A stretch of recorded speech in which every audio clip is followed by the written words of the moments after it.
Thanks everyone for joining us here today for Nick Clegg's views on the challenges and compromises ahead as Britain prepares to negotiate its departure from the European Union. So before Nick joins us and to make use of the opportunity that you are here all in a tech venue, I thought to share a few of my own concerns regarding this as an entrepreneur in the tech industry. So first, I wanted to share some insights about the tech industry. It's been growing very fast, in fact, twice the rate of the broader economy. It's creating lots of jobs, not just here in London, but also across the UK, which I know is important and really great. So I think this has been in part thanks to the really open relationship we've had with the rest of the world. Ideas don't stop at borders.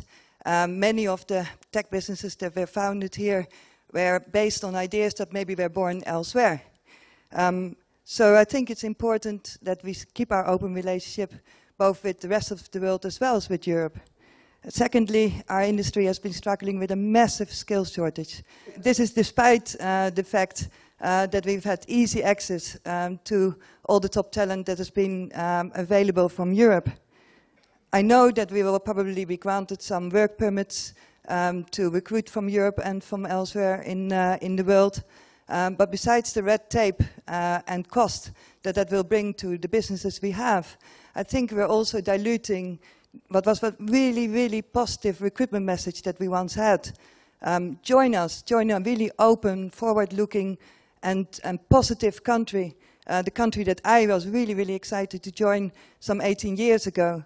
So I'm sure that Nick has some views on this as well, and I hope he has some solutions and ideas on how we can overcome this and keep bringing out the message that we are an open economy and a fantastic country. So to do that, I hereby hand over to Nick Clegg. Please give a warm welcome to Nick Clegg.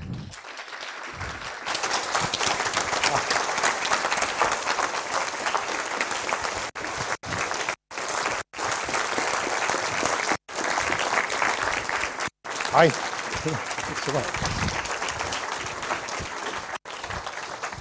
Thank you, Wendy, very much. And thank you very much, Wendy, to you and your whole team for allowing us to hold this event here today. And thank you all for making your way through the torrential rain to this venue here this morning. The focus of public discussion since the weekend has been, quite rightly, on how we should go about strengthening our resilience against the hateful terrorist death cult which led to the tragic loss of life in Manchester and London.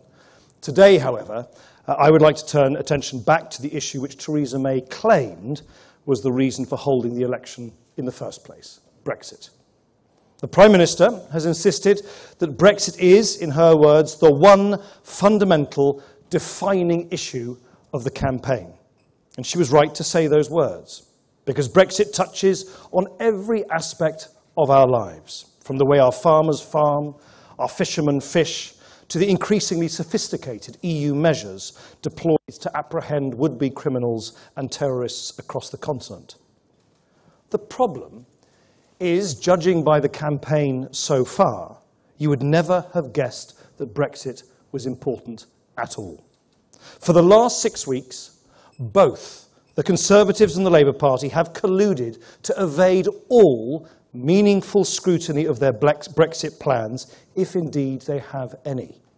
All we hear from Theresa May are boasts of her supposed strength and stability and a wholly spurious claim that every vote for her will somehow strengthen her negotiating hand in the Brexit talks.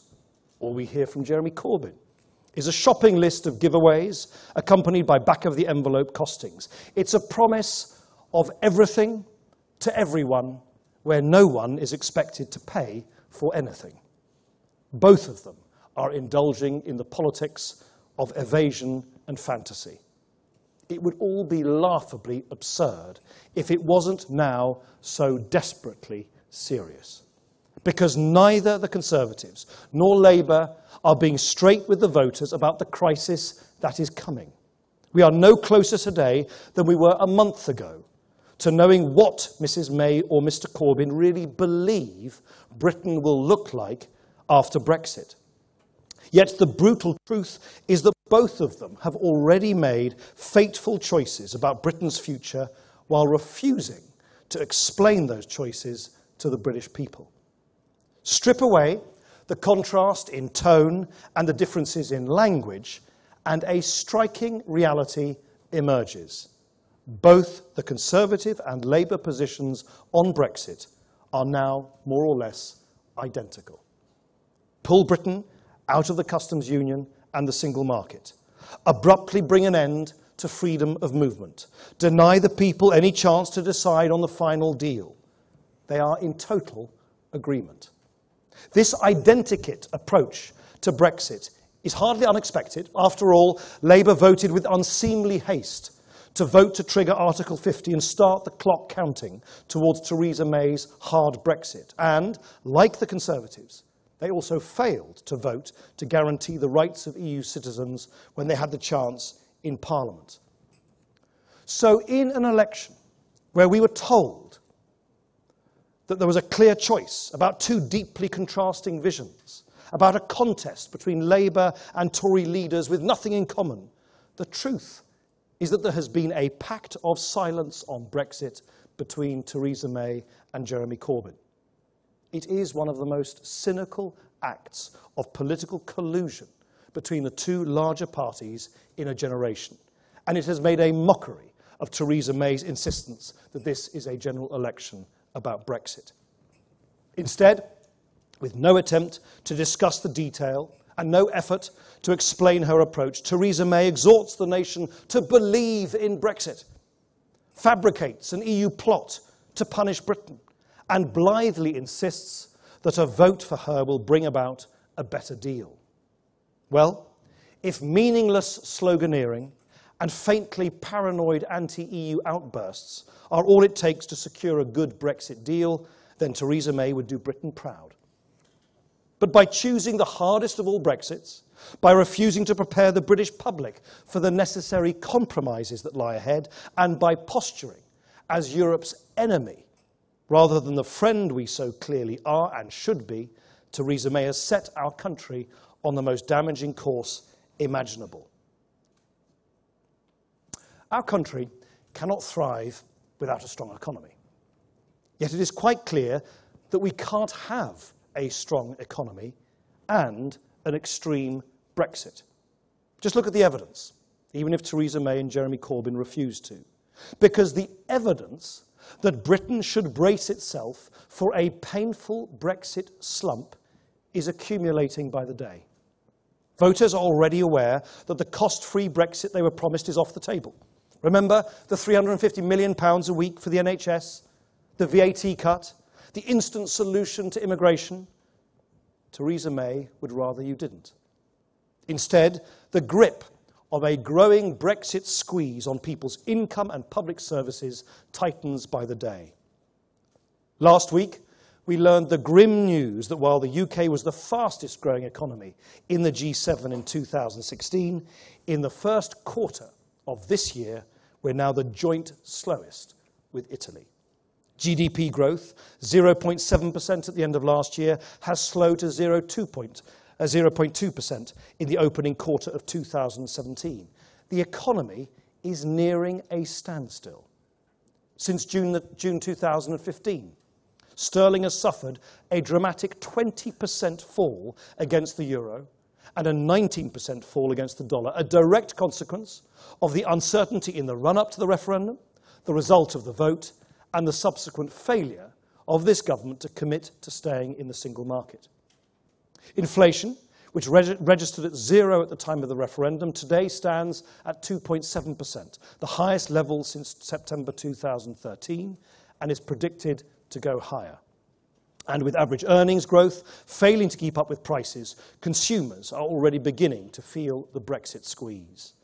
Price rises have hit energy bills, petrol, and clothes. It's enough to make anyone need a fortifying glass of wine. But last week, it was reported that the average price of a bottle of wine has hit its highest price ever as well. And as thousands of families prepare for their summer holidays abroad, the devaluation of the pound will hit them in the pocket too. Everything paid for in euros, everything paid for in dollars, from accommodation to ice cream, will be more expensive. And the economic malaise goes further. House prices have fallen for the third month in a row, the first time that has happened since the height of the financial crisis in 2009. And inequality is on the rise once again, as the combination of weak growth and conservative cuts to working age benefits starts to bite. The Resolution Foundation forecasts that the wealthiest third of households will be £2,100 a year better off by 2021, that the middle third of households by income will see their money stagnate, and the bottom third will lose 10% of their income, or £1,200 a year. This, I should add, stands in stark contrast to the distributional record of the coalition government, where, because of Lib Dem measures on taxation and our veto of gratuitously regressive conservative welfare measures, inequality remained broadly stable. And as people begin to feel the Brexit squeeze, they will also notice that our public services are another victim of Theresa May's extreme Brexit. Last November, the Office of Budget Responsibility revealed a Brexit black hole in the public finances. The Chancellor has had to borrow an extra £59 billion to plug the gap left by slower growth and lower immigration in the wake of the referendum vote. That's £15 billion a year that could be used to rescue our ailing NHS or pay for more teachers. Something will have to give, be it further cuts or a rise in taxes, to give our public services the funding they so desperately need, something which the Conservatives have refused to rule out. And remember, this is all before Brexit actually happens. We are merely feeling the first shockwaves of what is to come. So as people up and down the country prepare to vote on Thursday, they should be made aware that just around the corner is a Brexit slump which will affect each and every one of us. Theresa May's slavishly loyal foot soldiers will tell you that any warning about what lies ahead is an unpatriotic case of talking Britain down by perfidious experts, enemies of the people, and assorted saboteurs. But these aren't predictions. They aren't forecasts. They are simply the cold facts of Britain's economic reality today. So has the government even attempted to calculate the long-term economic effects of its choices? In May last year, an official Treasury forecast calculated that we would suffer a £36 billion annual loss to the public finances after 15 years, even if we managed to strike a post-Brexit bilateral trade deal of the kind which the Conservatives favour.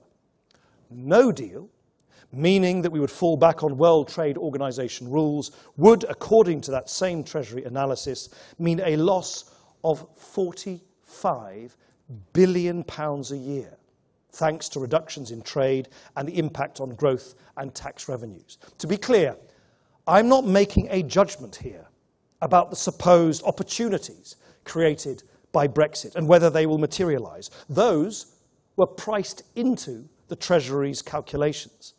Even in the best-case scenario, a good trade deal still leaves us far, far worse off than we are today. To put this in perspective, £45 billion is more money than the entire schools budget for England. To plug a gap like that in the public finances, you would either need to raise the basic rate of income tax by 10 pence in the pound, or to make cuts to public services and the salaries of those who work for them on an unimaginable scale. This is what Theresa May means when she casually threatens to walk away from the negotiating table. No deal isn't a cuddly alternative to a poor deal. It's far worse. It's a disaster for Britain. The Treasury figures are also an indictment of the central objective of Theresa May's negotiating strategy, to walk away from Margaret Thatcher's single market. This decision alone carries, according to those same Treasury calculations, a long-term price tag of £16 billion a year. For that money, you could give every hospital in the United Kingdom a £12 million cash injection, or provide the average school with an extra £500,000. When I challenged David Davis on the official Treasury numbers on a Question Time last week, he refused to disown them. Yet David Davis himself has said the government hasn't commissioned any fresh analysis of the risks. Either they remain the official government calculations, in which case they are a stark warning as to how much public services will suffer, or the government no longer believes these figures to be accurate, in which case Theresa May's failure to undertake her own analysis of the cost of Brexit is the height of irresponsibility. To her, it seems, details don't matter. The compromises are of no concern. The damage, the inevitable damage, a mere distraction. All we must do is blindly trust her to negotiate on our behalf. After a campaign that has been more weak than strong and more clumsy than stable, Theresa May's brittle performance, notably the embarrassing U-turn on the dementia tax and the bizarre accusation of a plot to influence the election in Brussels, has instead left many people questioning whether she is indeed a suitable candidate to lead Britain in the toughest and most complex negotiations it has ever faced. And across the capitals of Europe, Theresa May's performance over the last 6 weeks will not have gone unnoticed. Negotiating Brexit is going to be a tightrope act. It requires subtlety, creativity, and the ability to win friends. Above all, it requires sure-footedness to keep on top of dozens of simultaneous interlocking negotiations. And instead, we are being asked to elect a leader who is unsteady in the limelight, incapable of straight talking, and prone to chaotic U-turns. As for Jeremy Corbyn, he continues with his mission to fool voters into believing we can live in a world of free stuff as our economy sinks. And on Brexit, nothing. Merely the startlingly perceptive observation that no deal would be bad for the country, and a vague promise that he would bring a different style to the negotiations. As the country faces up to these incredibly complex challenges, we deserve so much more from the man and woman who wish to lead us into those Brexit talks. Instead, only a few days before polling day, the Brexit unknowns just continue to mount up. Take the National Health Service. It relies on thousands of highly skilled and hard-working nurses and doctors from non-EU countries, all of whom have come here to help all of us. And yet they tell us they no longer feel welcome and are considering returning home. To replace thousands of Portuguese nurses, Spanish doctors, Italian midwives will cost the NHS millions of pounds. Have we heard a Brexit plan for the NHS from the Conservatives or from Labour? Not a word. What will immigration look like after Brexit? Theresa May still clings to her illogical pledge to drive net immigration down to the tens of thousands. But what will it mean for our economy when the German engineers, Danish architects, Lithuanian fruit pickers and Hungarian truck drivers go home? Without a credible plan to replace them, what effect will this have on our economy? Not a clue. How will Britain be kept safe after Brexit? Theresa May has vowed to pull Britain out of the jurisdiction of the European Court of Justice, a decision which means we would no longer have access to vital EU-wide databases of criminal activity.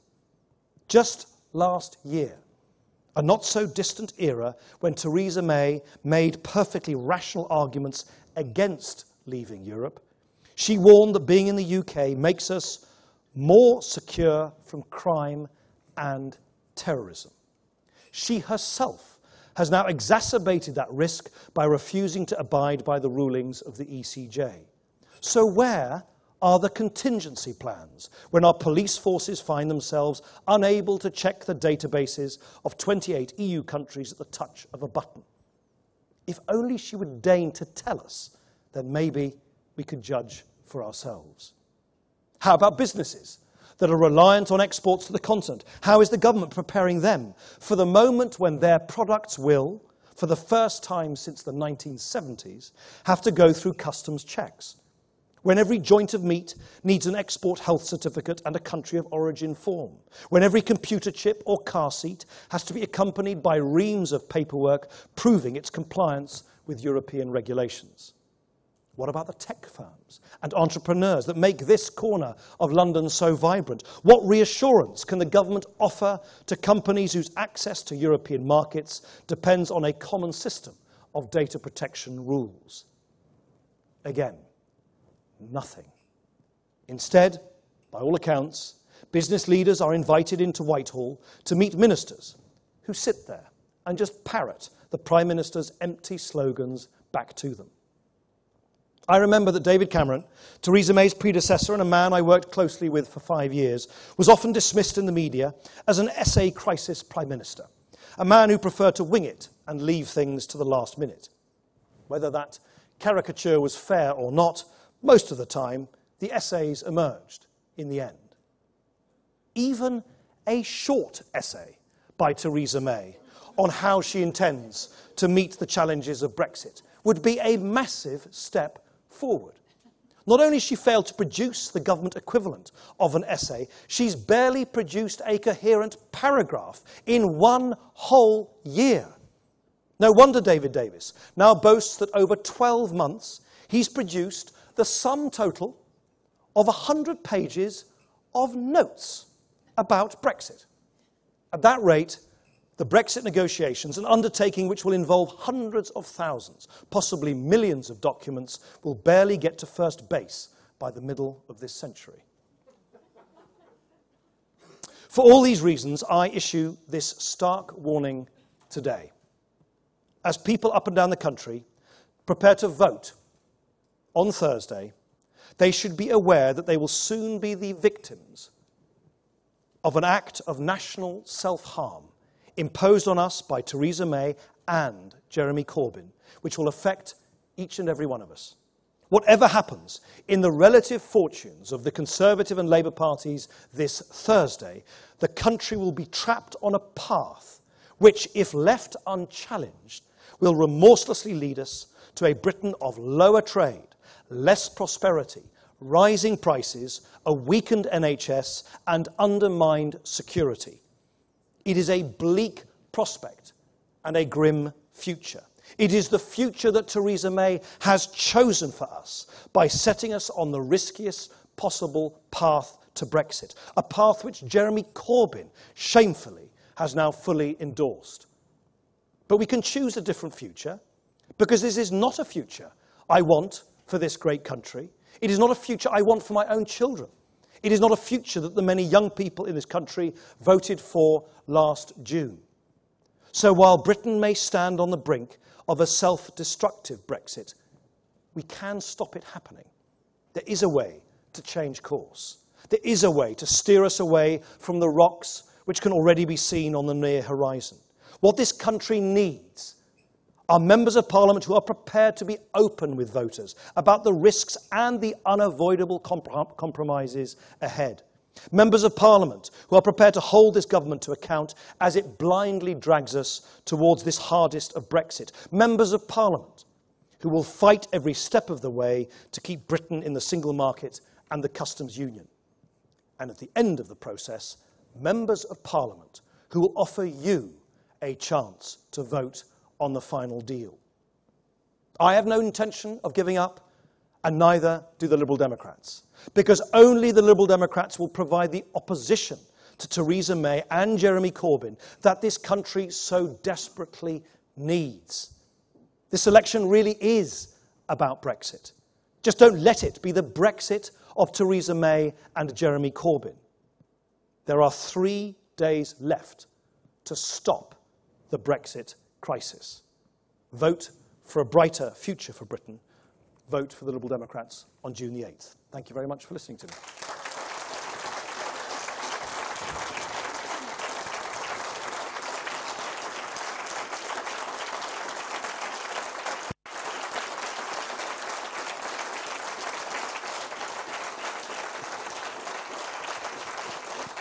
Thank you.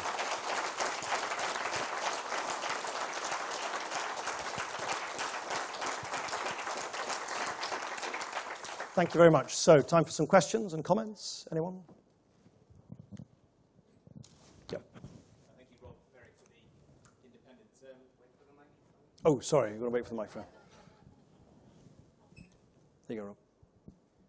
Thank you, Rob Merrick, for the independent. Assuming it's David Davis negotiating with Michel Barnier in 2 weeks' time, and given the two parties' very different stances on the so-called divorce bill, the rights of EU citizens in Northern Ireland, etc., how soon do you expect the talks to collapse? Do you think that's likely by the summer, 2 weeks, 1 week, 2 days? What do you think is going to happen? I don't think I can put a timetable on it, but I have to confess, even in the immediate aftermath of the referendum, it didn't really cross my mind that there might be a collapse in the talks altogether, because it is an extraordinarily destructive thing to do, not only for ourselves, but of course for the rest of the EU as well. So, it's infinitely dispiriting that a year later, I think the chances of it collapsing altogether are much, much higher than I ever could have possibly imagined. And that's only been confirmed during the course of the general election campaign. A leader, a proper leader of our country, would use this election campaign not just to secure a mandate on Thursday to get a majority, but also to explain and to prepare the British public for the compromises, the huge, excruciatingly difficult, controversial, at sometimes wholly unpopular compromises that are inevitable if you want a deal. And yet, Theresa May has made no attempt whatsoever to prepare people for what's to come. And that is a spectacular failure of leadership. She's digesting, I should think, well, we'll see what happens on Friday morning, she's digesting close to 4 million UKIP voters in one sitting. She, in effect, only does what the editor of the Daily Mail tells her to do these days, as far as I can make out. So she has no room for manoeuvre, because she will preside over, in effect, a new party, a merged party between the Conservative Party and UKIP. She's in the hands of some pretty zany kind of zealots in part of our kind of, the vested interests in our press. And she hasn't prepared the British people. So I don't see what flexibility she's got on Friday the 9th, if she's re-elected as Prime Minister, to strike the compromises. And without the ability to strike not just little compromises, big compromises, why should the 27 other member states jump through all the hoops? So I think it is, What is the most likely issue? It'll be an accumulation of issues, but the fundamental contradiction is of Westminster's making, is of Theresa May's making. You cannot say we're not going to abide by European rules, but we want to have effortless access to your databases. We want frictionless trade, but to hell with the customs union and the single market. We want to continue to participate in various unspecified EU cooperation programs, but we don't want to pay anything for the tab we've left behind when we leave. You cannot do any of these things. So all of those, any one of those could be a catalyst for collapse. But it's the failure to entertain any compromise or any flexibility on behalf of Theresa May. And the longer this general election has gone on, far from being a leader who sees the big picture, she's become a rather brittle and narrow-minded leader who's just playing for small, short-time tactical advantage from one day to the next. That is not going to get us the deal this country, or indeed the rest of the EU, needs. Yeah. Eleanor, yeah.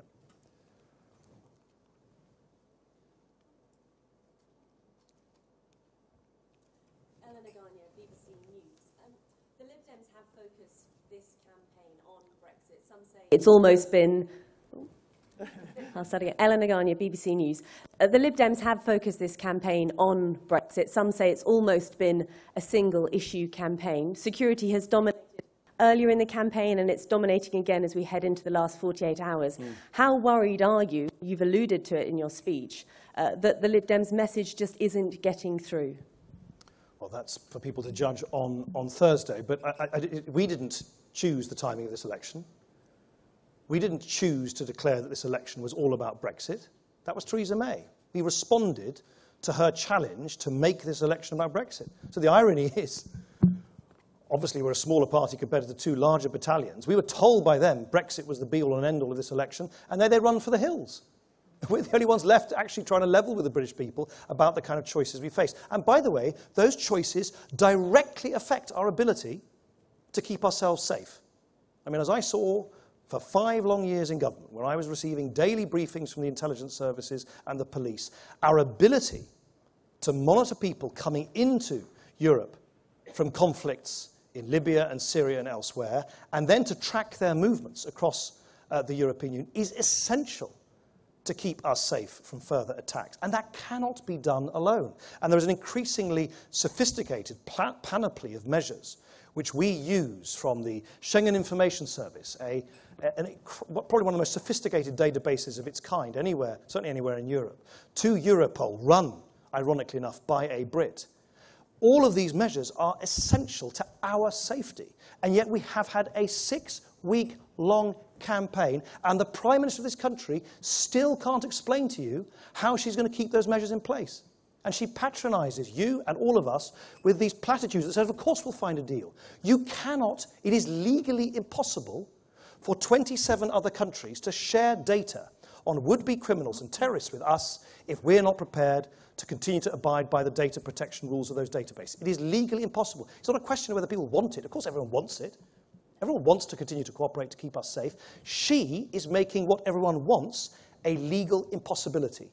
And I find it truly bewildering that neither us politicians or you in the media have yet extracted a meaningful response in detail from the Prime Minister to such an important challenge to our security in the future. Do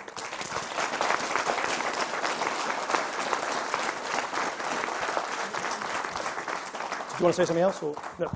If I may, Yeah.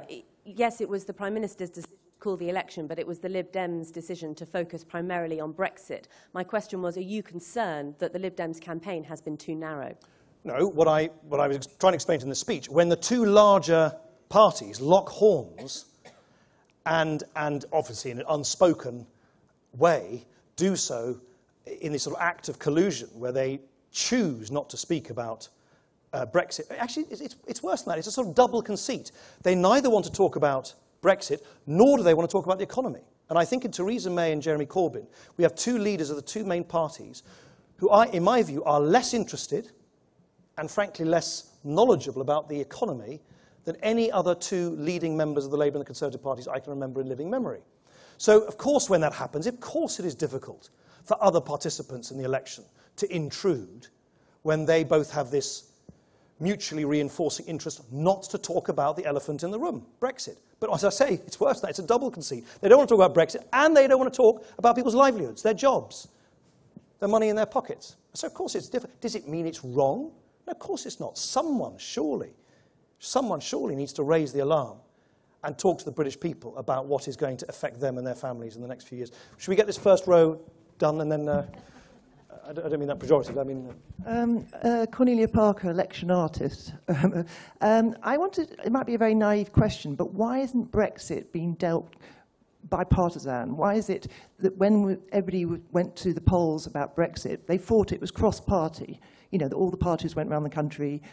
It seemed like it didn't matter if it's Lib Dems or Tories or Labour Party. And now Brexit is happening. Why is it Theresa May who's going to be the broker? Why not the finest minds of all the parties get together, almost on a war footing? Because this is, you know, a huge thing for this country. And why aren't all the best minds and the best spokesmen of those minds going to Brexit? Because of the political choices which have been made, Theresa May could last summer, after the referendum, have reached out to the 48% of people who had voted Remain. She could have said, which would have been an accurate reflection, a description, in my view, of the divisions in our country. She could have said, I will deliver Brexit. I'm duty-bound to do so. I didn't agree with it myself, but I will do so. She might have said, dare I say it, Brexit means Brexit. But she could then have said, that she was mindful that it is her duty, as the incumbent of number 10, not only to govern for today, but also to govern for tomorrow, and particularly to govern for younger generations, over 70% of whom voted for a different future. And she could have said, in keeping with that duty I have to the long-term future of this country, I will take us out of the European Union, but I will do so in the most consensual and least economically disruptive way possible. And I want to work with other parties, and I want to find a way in which we can retain the closest possible participation in the core economic arrangements, even as we leave the EU's political institutions. Now, I probably would have grumbled. People at the other extreme, Bill Cash would have grumbled. But I think she would have captured roughly what the sort of centre ground of British public opinion was. She chose, instead, to transform the Conservative Party into a sort of UKIP light party, and then the Labour Party then took that fateful decision to follow in their wake. So there's been this dramatic shift to what is in effect a rather extreme interpretation of the referendum. It is absurd, by the way. Just imagine this. Just imagine Remain had won last year. And people like me, on the 24th of June, said, right, we've won. We're going to join the Euro next Tuesday. We're going to sign up to the European Army on Wednesday. We're going to join Schengen the next Thursday. And anyone who has any quibbles about that, how dare you, you saboteurs. Yes. Yeah. You mealy-mouthed, miserable, whinging, unpatriotic traitors. I mean, it is just extraordinary. It's extraordinary we've allowed.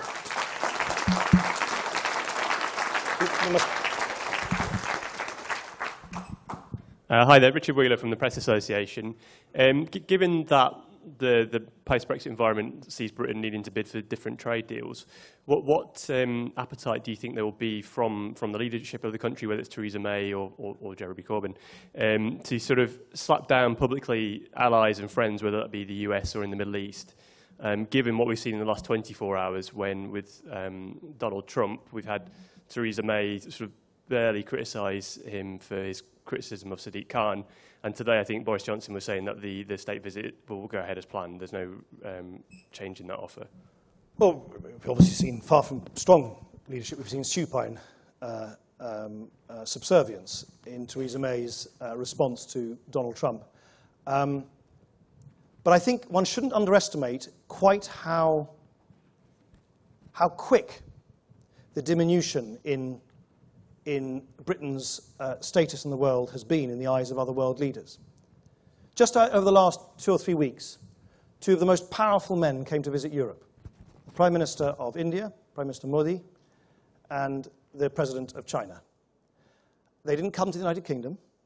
They didn't even seek one-to-one meetings with Theresa May in the margins of the G7 summit. Angela Merkel and Prime Minister Modi announced that they were going to accelerate the talks towards a new EU-India trade agreement. Guess what? Blocked by Britain in the past. Guess what? By whom? By Theresa May, because of her objections to the greater access to Europe's labour market that quite understandably the Indians wanted. So you have a world out there which sees the reality in a completely inverse way to the, frankly, increasingly deluded reality that you get from Boris Johnson and Theresa May, where apparently, according to them, the rest of the world is queuing up to do our bidding and queuing up to give us these effortless trade agreements where they give us everything we want and we give them nothing that they want. Hiding the reality that actually it was people like Theresa May who blocked new trade agreements with new economic superpowers like India. And then these people come to Europe. It would have been unthinkable, I tell you, unthinkable a few years ago, that the leaders of India and China would come to the European Union and wouldn't even bother to seek a meeting or make a trip to London. And these people in the Conservative Party condescend us and tell us that they're putting Britain first. They are rapidly shoving the United Kingdom to the back of the queue. And it makes me immensely angry because it is a disservice to our children and our grandchildren to let our country down like that.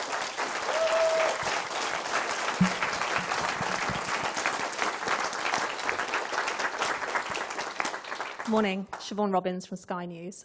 Just to touch on some points you made about security, there's been a lot of criticism of Theresa May over the last few days about the cuts that she made to policing, particularly as Home Secretary. Now, for a long period of her time as Home Secretary, you, of course, were Deputy Prime Minister. Not only that, you actually backed many of those cuts. So how much personal responsibility do you take and the Liberal Democrats take for the reduction in police numbers? And how do you think that's affected their ability now to keep people safe?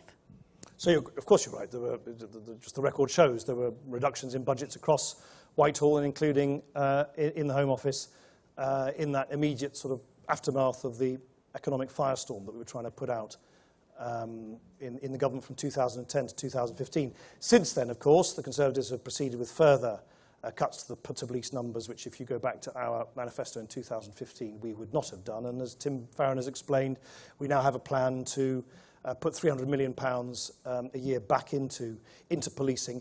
In terms of where you put that, because, of course, yes, there's a debate about the overall pot, and then how do you distribute that pot to the different facets of policing.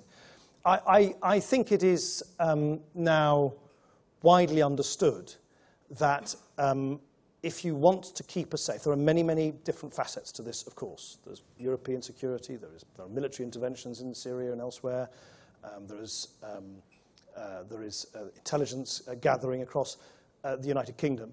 But crucially, the community policing, which is only part, but an important part of the ability to create that network of relationships, that sort of fabric of relationships with community leaders, with families, with people in the communities where we know, not always, of course, not always, but where we know the young men, and they're almost always young men, whose minds and hearts are poisoned by this hateful ideology reside.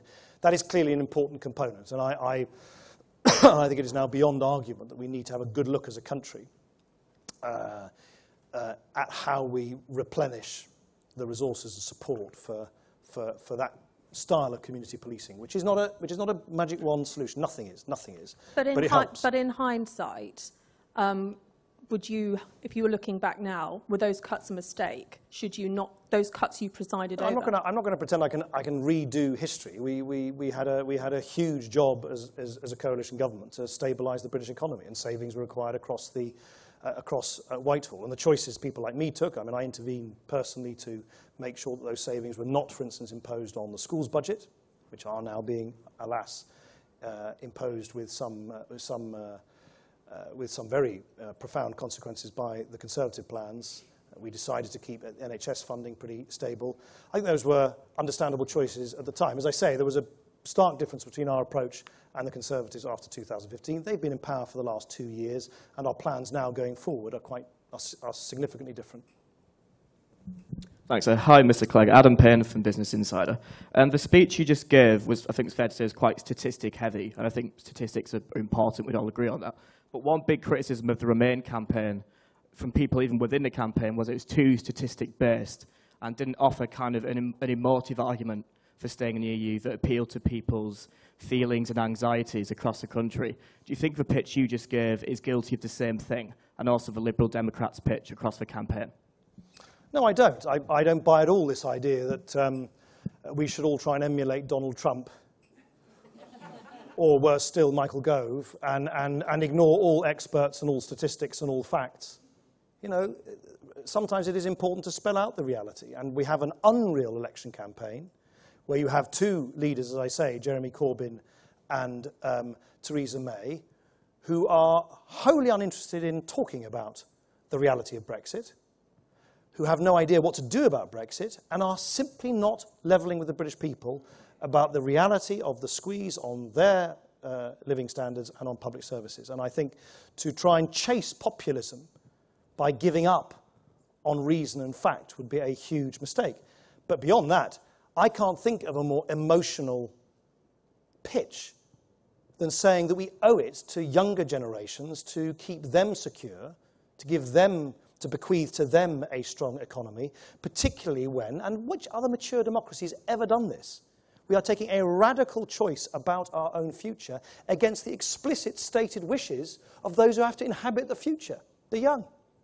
I can't think of anything more emotional than trying to do the right thing by the next generation. And it's something which I think can be weaved together with mind-numbing facts about GDP as well.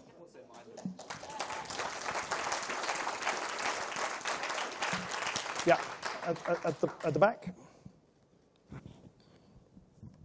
Thank you, Mr. Clegg. You talked about Corbyn. May I ask you to say a little bit more about Corbyn, because you talked a lot about May. And could you just say, since they're being so quiet on the subject, could you fill in the gap here?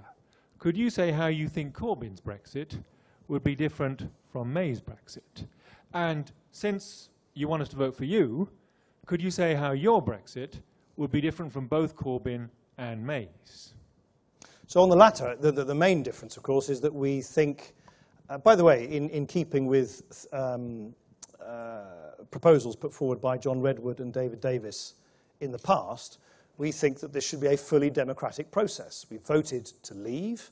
There was no description about how we're leaving or what it means for our everyday life. The moment we do know that, we believe that it is essential that the British people are given a say, because then you'll be able to compare like with like. You'll be able to compare the reality of leaving with the reality of staying, which was not a comparison that we could make last year, not least, as you know, because the Brexit campaigners so artfully, if cynically, withheld from the British people any description of what leaving actually meant in practice. I think that's probably the biggest difference. And as you know, we believe it is perfectly possible, because it has been done before on numerous occasions, to be outside the European Union, but much more closely associated with and participating in its core economic arrangements. I mean, it's very clear to understand that what Theresa May and Jeremy Corbyn are saying by ruling out our participation in the single market and ruling out our continued present membership of the customs union is that will put the United Kingdom willy-nilly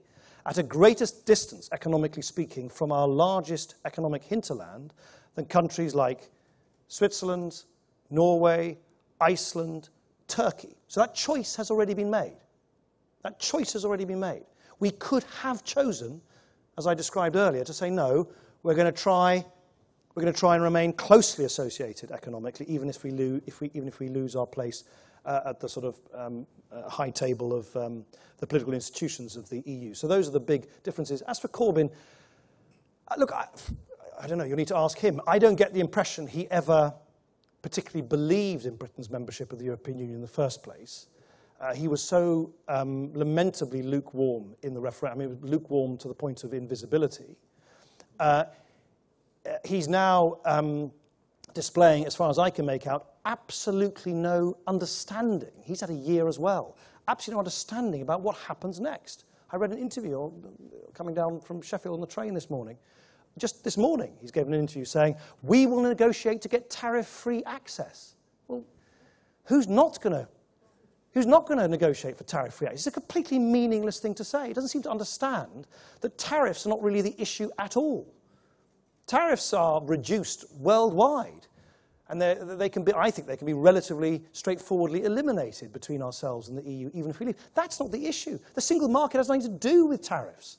The single market is to do with the replacement of basically 28 bits of red tape with one rule book, which everybody adheres to.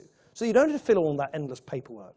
The so-called, here's a bit of jargon, the non-tariff barriers, which all the evidence shows are the biggest modern barriers to trade. So we have a Prime Minister who seems to show no interest at all in the economy, and we have a leader of the opposition who seems to have absolutely no understanding of the club which we're leaving from, yet alone any insight into then how you try and negotiate that departure. And that really worries me, because I think, we're a big, great country. We were a principal architect of European integration in so many respects. We have played a massive role in the affairs of the world for generations. And I just think we're sort of drifting towards either a collapse in the talks or certainly a very destructive outcome of those talks and increasing international irrelevance made up for only through this endless sort of robotic sort of sycophancy towards the White House. Is that really what we want? Is that really what we want? Why are we coming towards the end of a 6-week election campaign where none of this has been discussed? None. And Jeremy Corbyn and Theresa May have been put under no pressure to answer any of these questions. Is that enough?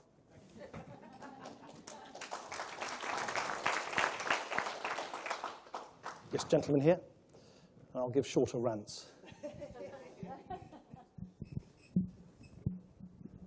Good morning, Mike Indian from de Havilland. Mr. Clegg, you've spoken at length there criticising both Ms May and Mr Corbyn's stances on Brexit here.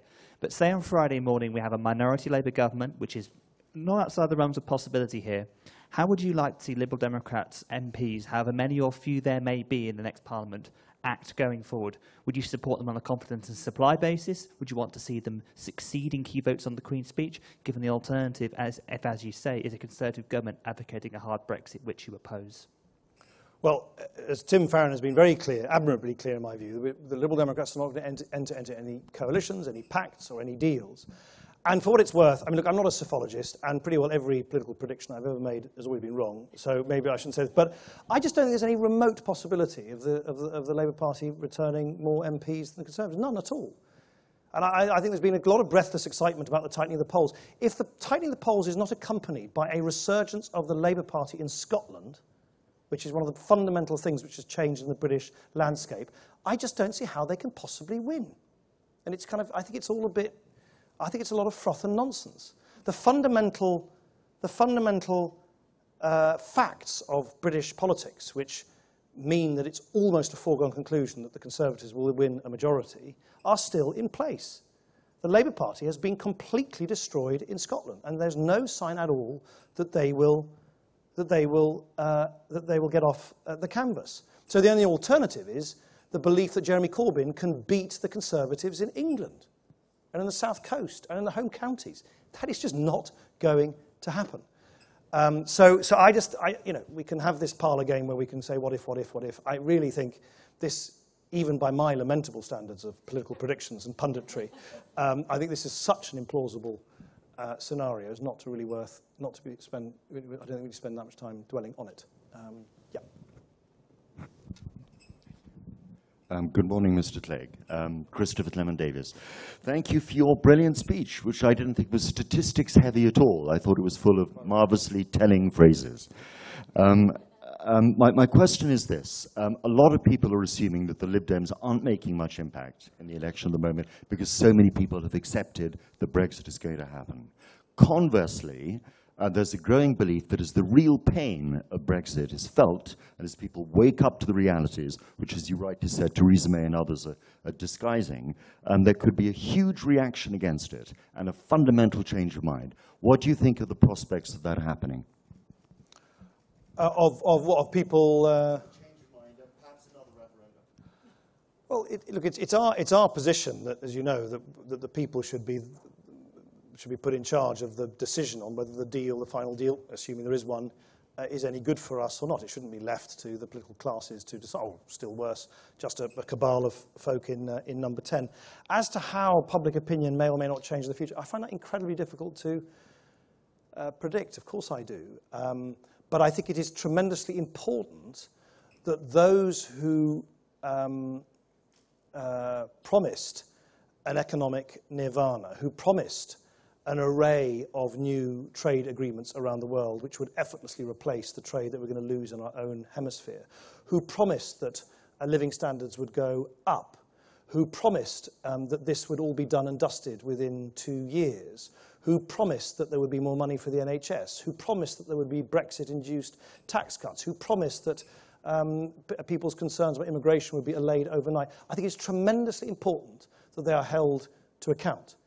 It's one of the many reasons why I'd always rather wished that Boris Johnson or Michael Gove had become Prime Minister and not Theresa May, because they would have at least had to been held to account for what they said to the British people. So I can't predict to you what the British people are going to say and think and do. I do think, as a practicing politician, what we can do as a party of opposition is hold the powerful to account and hold them to these utopian promises they made to the British people, and then to show the British people the huge gap, the chasm that will open up between what they were promised, that utopian future, and the much, much more difficult reality which will soon engulf this country. I'll maybe one more lady at the front here, and then I'm afraid I must bring it to an end.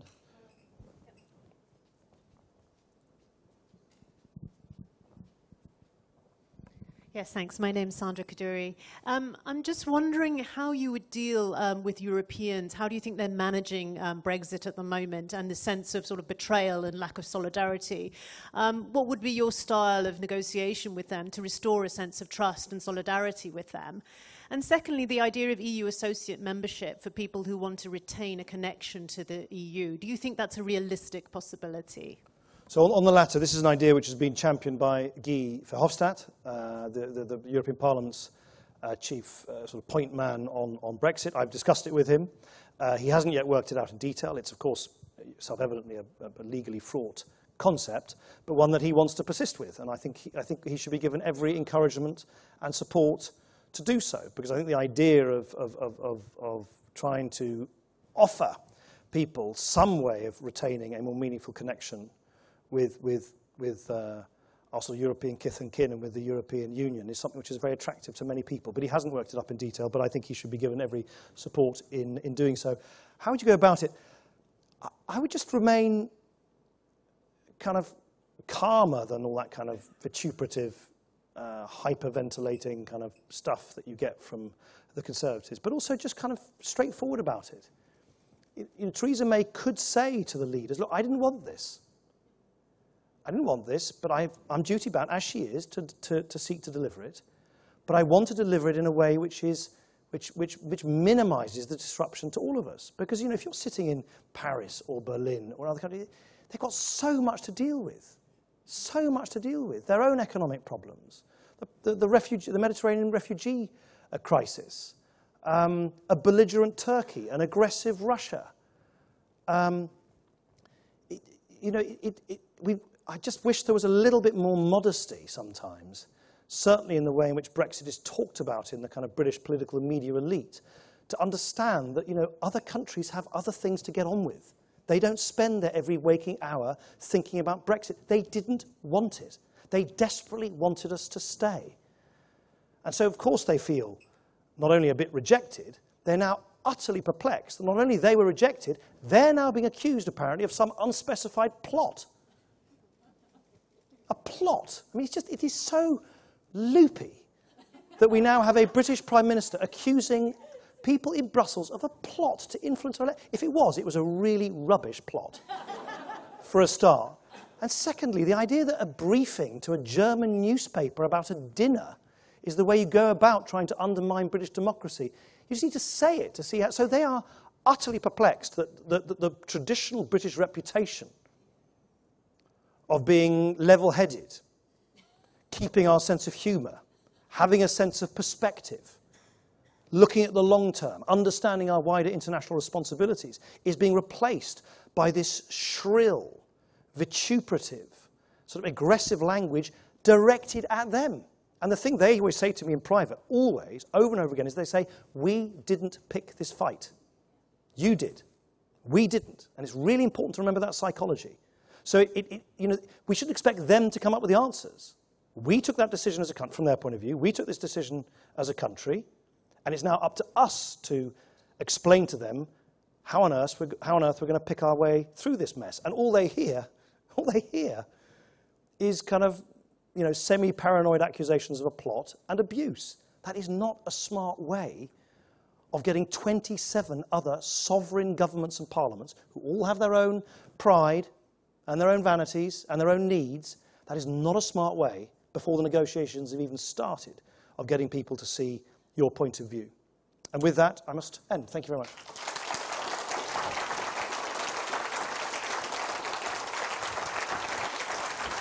Thank you for coming. Thank you for coming.